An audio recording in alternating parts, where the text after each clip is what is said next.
नमस्कार छात्रों, आज हम हिंदी विषय पढ़ने वाले हैं। तो मुझे कुछ सवालों के जवाब दीजिए। तो सवाल है, सीता एक सुंदर लड़की है। इस वाक्य में संज्ञा कौन से हैं? बताओ। हाँ, बराबर, सीता यह संज्ञा है ना? तो इस वाक्य में सीता कैसी लड़की है? कैसी लड़की है? हाँ, बराबर, सुंदर है ना? सीता की विशेषता क्या है? बताओ। सीता की विशेषता? हाँ, बराबर, सुंदर, यह विशेषता है ना? तो व्याकरण की दृष्टि से इस वाक्य में सुंदर को क्या कहा जाएगा? बोलो, क्या कहा जाएगा? हाँ, बराबर, तो इसे विशेषण कहा जाएगा, है ना?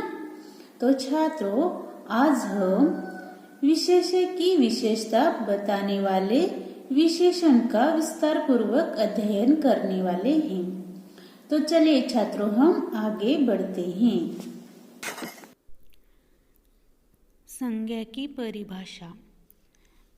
तो संज्ञा की परिभाषा क्या है? हमने पहले भी पढ़ा है ना बच्चों? परिभाषा है किसी व्यक्ति, वस्तु, स्थान, भाव आदि का ज्ञान कराने वाले जो शब्द होते हैं उन्हें हम संज्ञा कहते हैं। जैसे राम, पुस्तक, मुंबई, क्रोध आदि। तो यहाँ पर राम यह एक व्यक्ति का नाम है, पुस्तक यह एक वस्तु है, मुंबई यह एक स्थान है, क्रोध यह एक भाव है। तो इन सभी का ज्ञान करने वाले जो शब्द होते हैं उन्हें हम संज्ञा कहते हैं। ठीक है। तो छात्रों, आज हम विशेषण इस बारे में पढ़ने वाले हैं। तो इसका उदाहरण है कुत्ता काला है। तो इसमें कुत्ता यह क्या है? क्या है बच्चों? तो यह एक संज्ञा है ना? और इसमें काला यह एक विशेषण है। तो इसकी परिभाषा क्या आएगी? बोलो बच्चों। तो इसकी परिभाषा है संज्ञा और सर्वनाम की विशेषता बताने वाले शब्द को विशेषण कहते हैं। जैसे बड़ा, काला, दयालु, भारी, सुंदर, कायर, टेढ़ा मेढ़ा, एक, दो आदि हैं। ठीक है।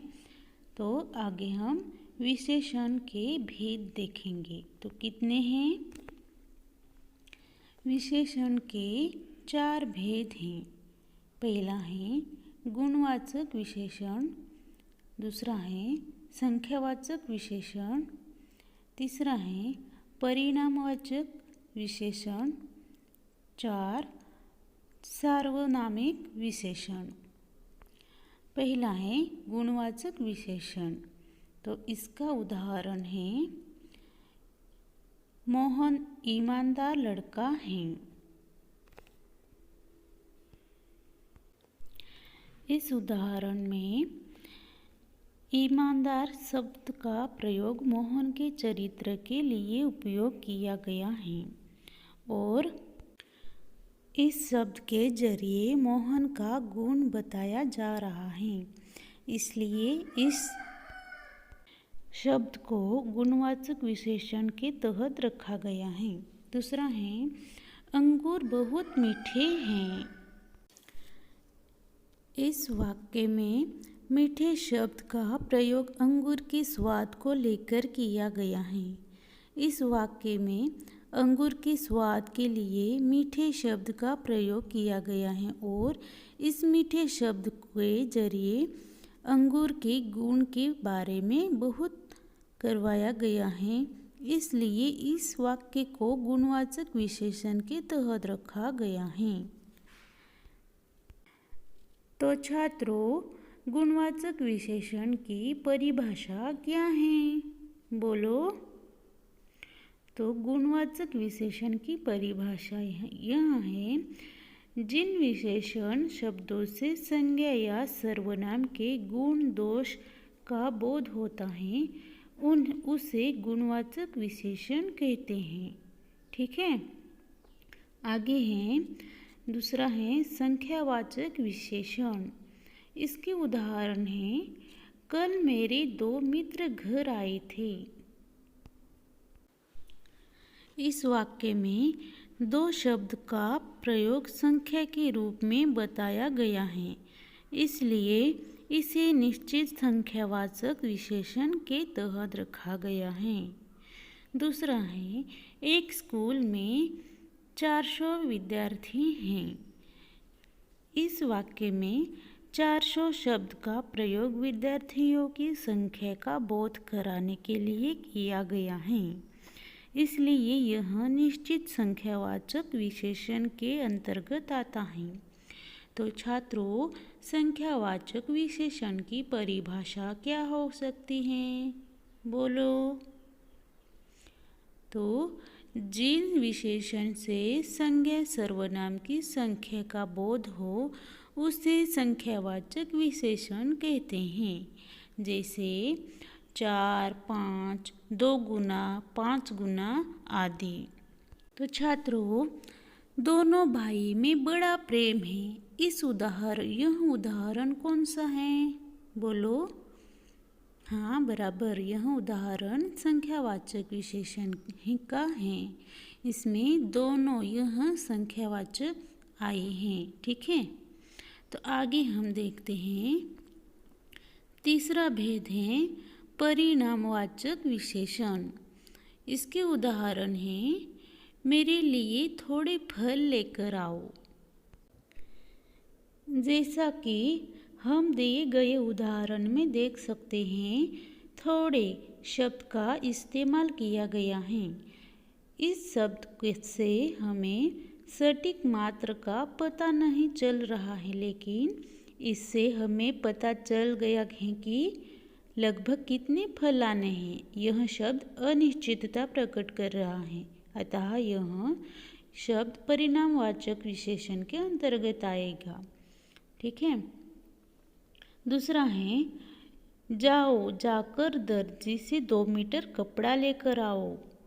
तो जैसे कि हमने इस उदाहरण में देखा, 2 मीटर शब्द का प्रयोग किया गया है। इससे हमें कपड़े का वो परिणाम पता चल रहा है जो कि हमें लाना है। यह शायद हमें कपड़े की मात्रा या परिणाम बता रहा है, अतः यह शब्द परिणामवाचक विशेषण के अंतर्गत आएगा। ठीक है, तो बच्चों, परिणामवाचक विशेषण की परिभाषा क्या है? तो जिन विशेषण शब्दों से संज्ञा सर्वनाम की मात्रा का बोध हो उसे परिणामवाचक विशेषण कहते हैं, जैसे 2 किलो, 4 किलो तेल, थोड़े फल, 1 लीटर दूध, 1 तोला सोना आदि। ठीक है, उदाहरण में हम देखेंगे, उसे 1 किलो चीनी दो। यह परिणामवाचक विशेषण है। ठीक है, आगे हम देखेंगे चौथा भेद है सार्वनामिक विशेषण। उदाहरण, उस पेन को यहाँ रख दो। इस उदाहरण में देख सकते हैं कि उस शब्द पेन से पहले आकर पेन की ओर संकेत कर रहा है, जो सार्वनामिक शब्द संज्ञा से पहले लगकर उसकी विशेषता बताते हैं। वे शब्द सार्वनामिक विशेषण कहलाते हैं, अतः यह शब्द सार्वनामिक विशेषण के अंतर्गत आएगा। दूसरा है, वह अध्यापक सभी विद्यार्थियों के प्रिय हैं।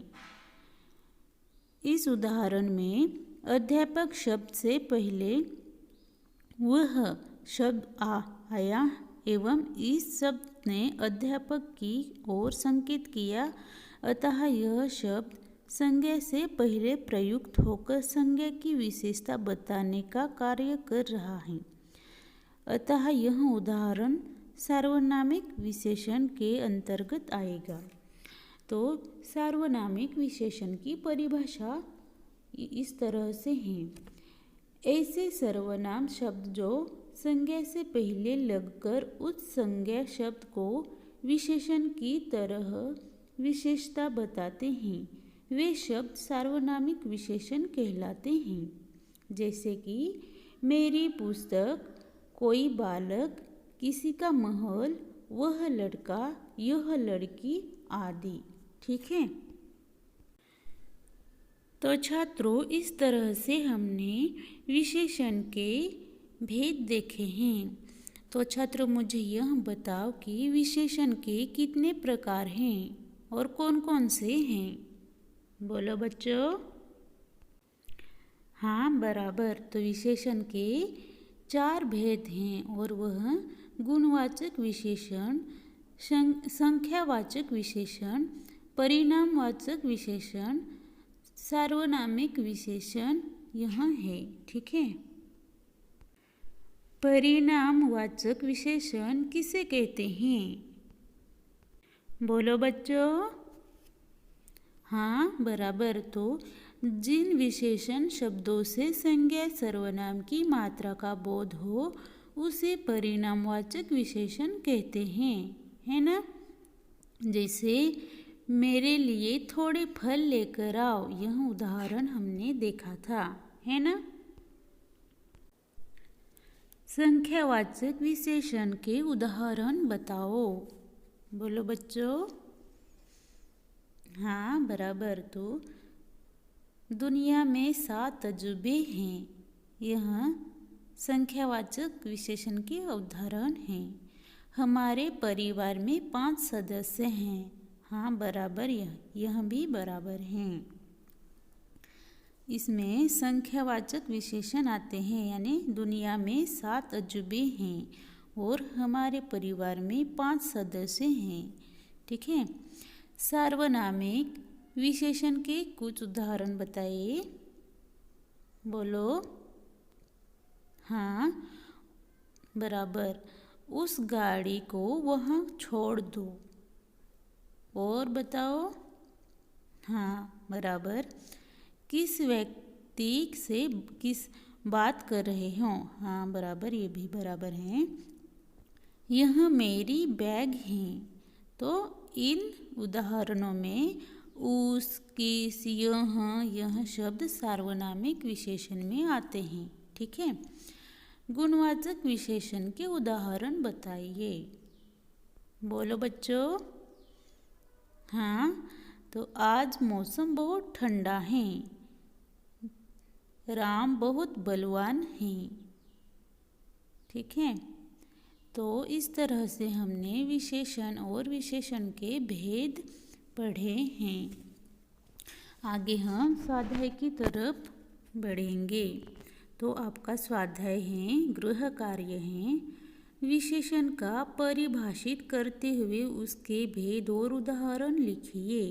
तो बच्चों, इस स्वाध्याय को आप अपनी नोटबुक पर लिख लीजिए और इसका आंसर आपको लिखना है। ठीक है। धन्यवाद।